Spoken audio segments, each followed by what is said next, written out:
Barka da zuwa tashar Labaran TV. Ku subscribe domin samun ingantaccen shirye-shirye. Masu sauraro Assalamu alaikum da fatan kun waye gari lafiya. A cikin shirin za ku ji cewar BBC ta gano har yanzu sojojin Isra'ila na yada hotuna da bidiyon Falasɗinawan da suke tsare da su a gabar yamma da kogin Jordan. Prime Minister Senegal Usman Sanko ya bayyana yiwuwar rufe sansanin sojin Faransa da ke kasar.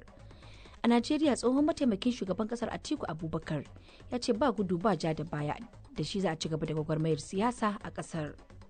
Sojoji ma sun yi da mu sun bar mu bari civilian.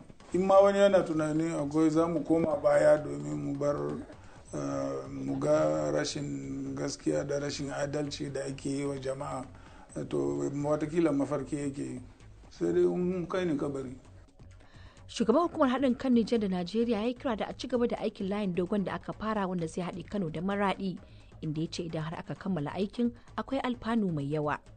Wannan hanyar dogo zai ƙara bunƙasa harkokin kasuwanci, ci gaba na jama'a da sauransu tsakanin Najeriya da Nijar. Zai ƙara dangantaka, zai ƙara kasuwanci, zai kuma ba da aikin yi ga matasanmu.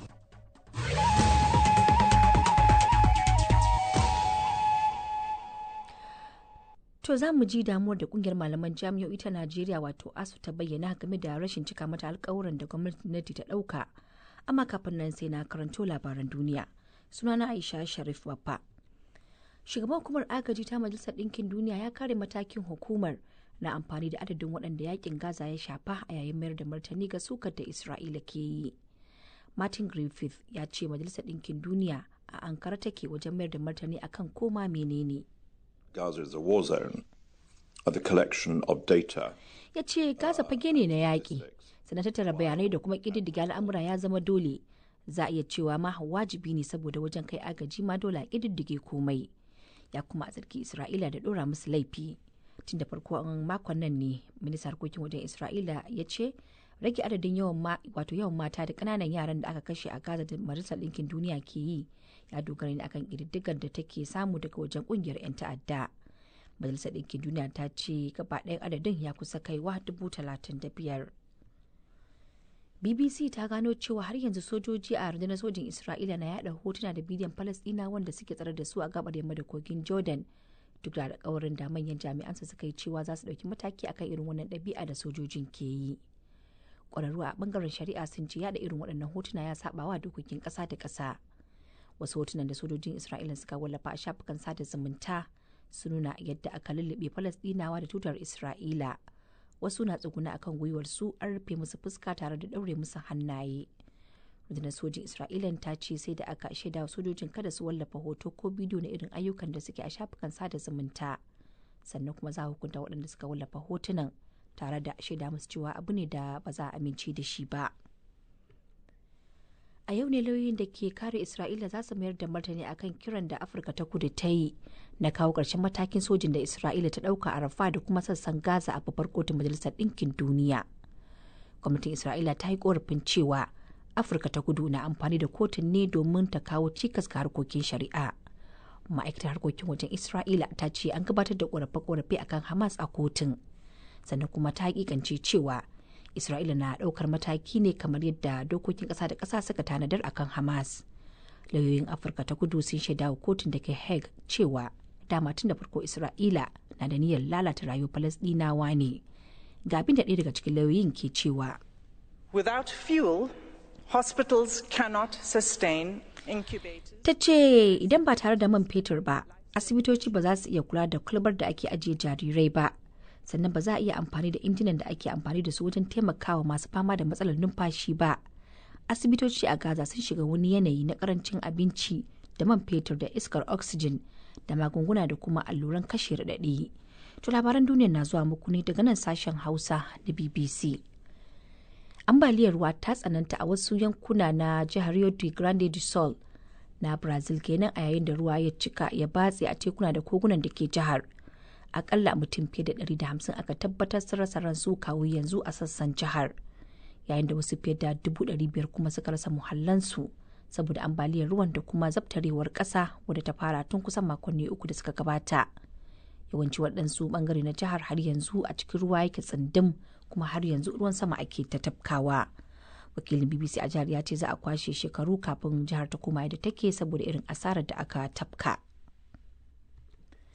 Prime Minister Senegal Ousmane Sonko ya bayyana yiwuwar rufe sansanin sojin Faransa da ke kasar.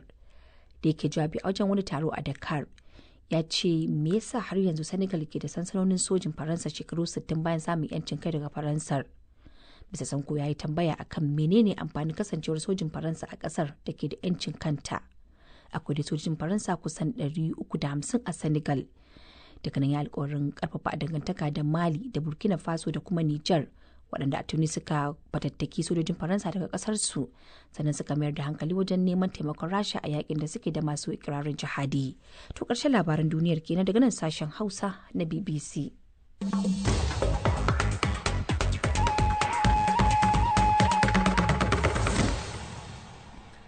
To madalla yanzu kuma sai rahotannin da muke dauke da su a cikin shirin, kuma kamar yadda wata wasu suka ji a cikin labaran duniya, sojojin Isra'ila sun ci gaba da wallafa hotunan Falastinawan da ake tsare da su a yammacin kogin Jordan da aka mamaye a shafukan sada zumunta, duk da alkawarin da rundunar sojin kasar ta yi akan cewa za ta ɗauki mataki akan wasu hotuna da sojojinta suka wallafa bayan wanda BBC ta bankaɗo.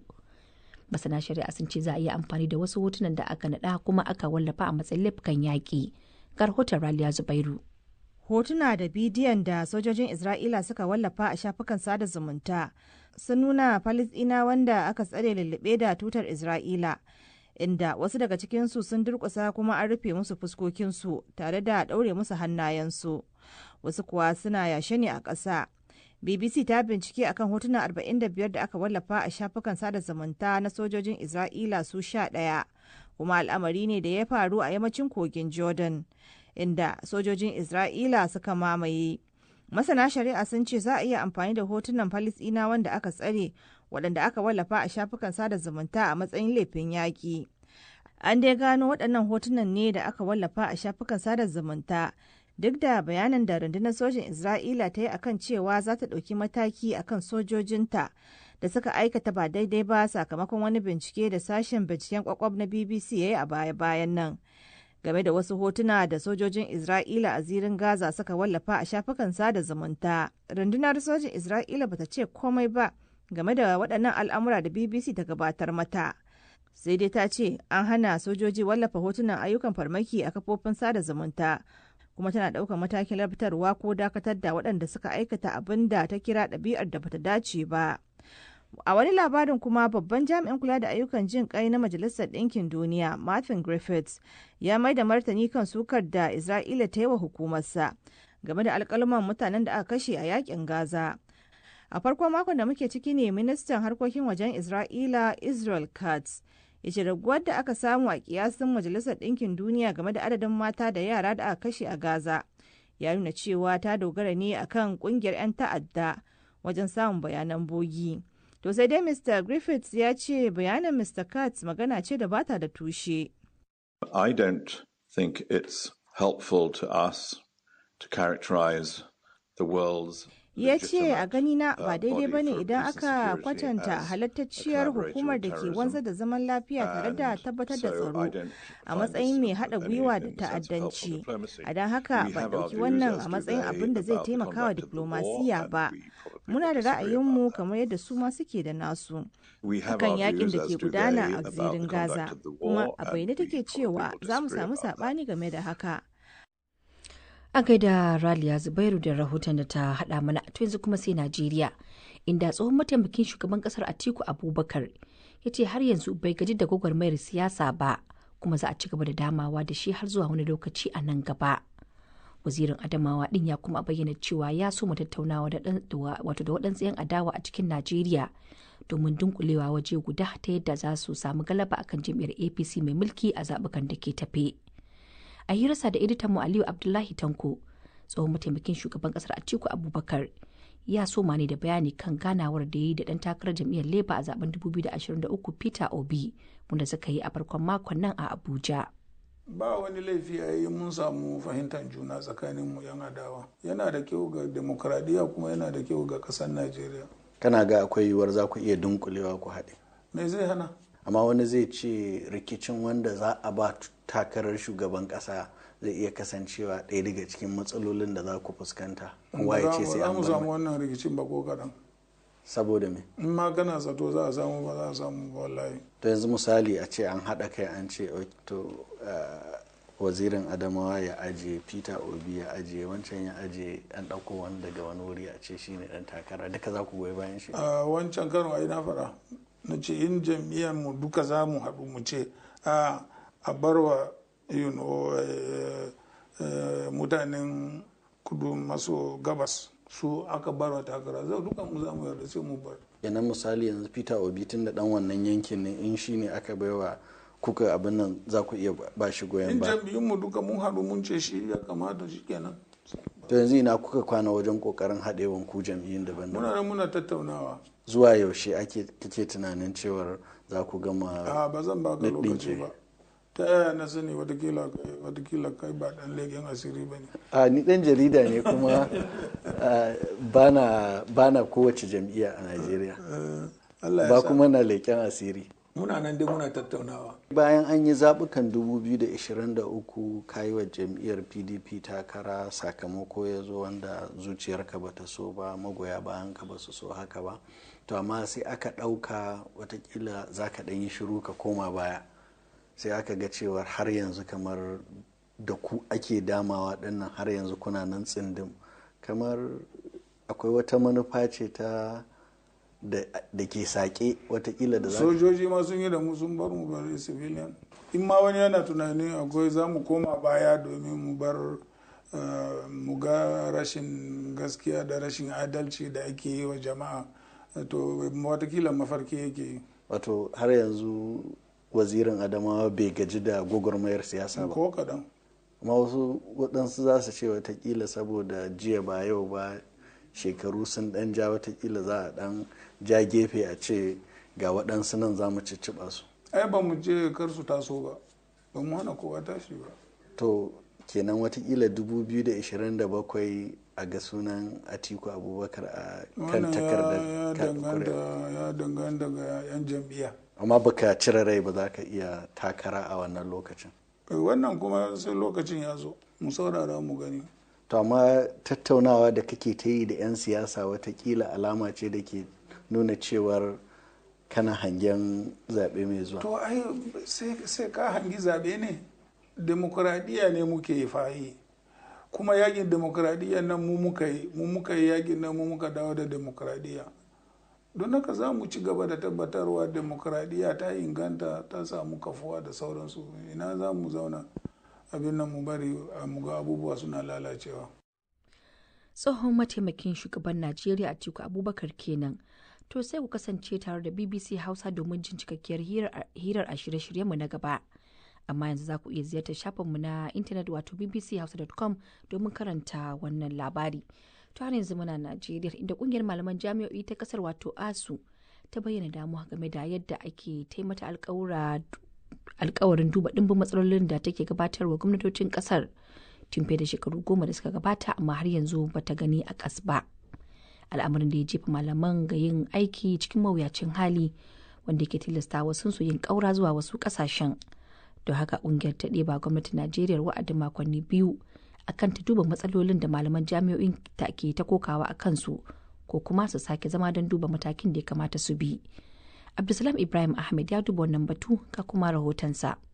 A yanzu dai a iya cewa ƙungiyar malaman jami'o'in Najeriya wato ASU ta gaji da gafara sa ba tare da ganin ƙaho ba, har ma ta fara gyaran aka yau domin sake fuskantar ƙalubalen da ke ci mata tuwo a ƙwarya.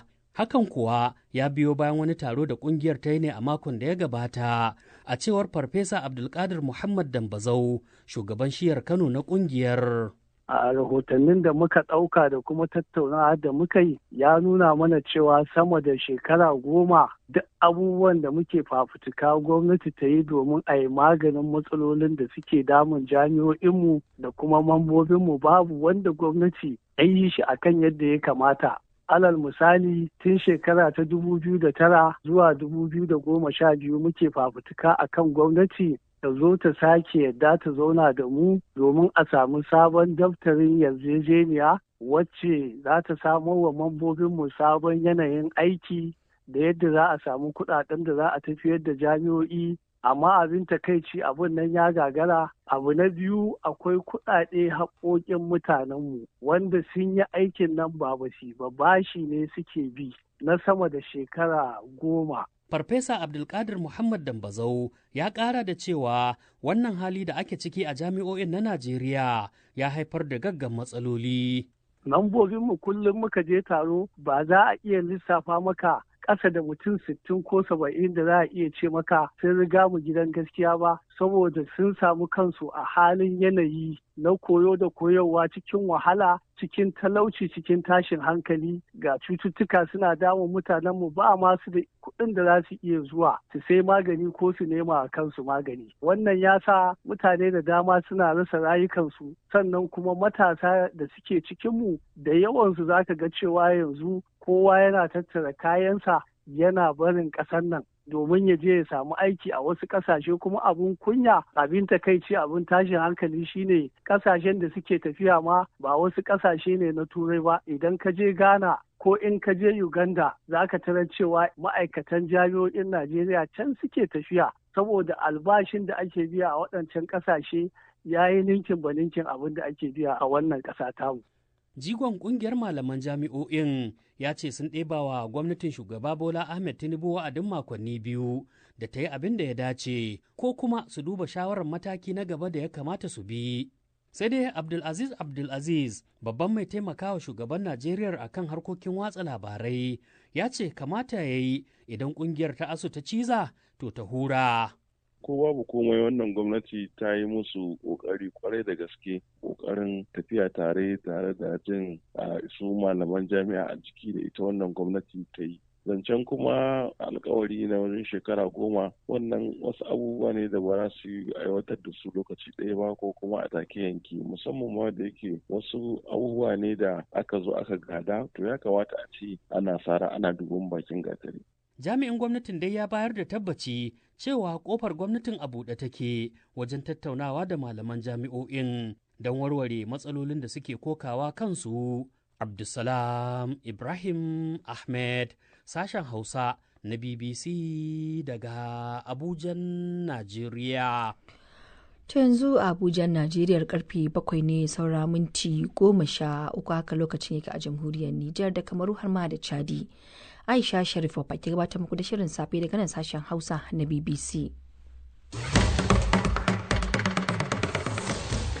To gaba cikin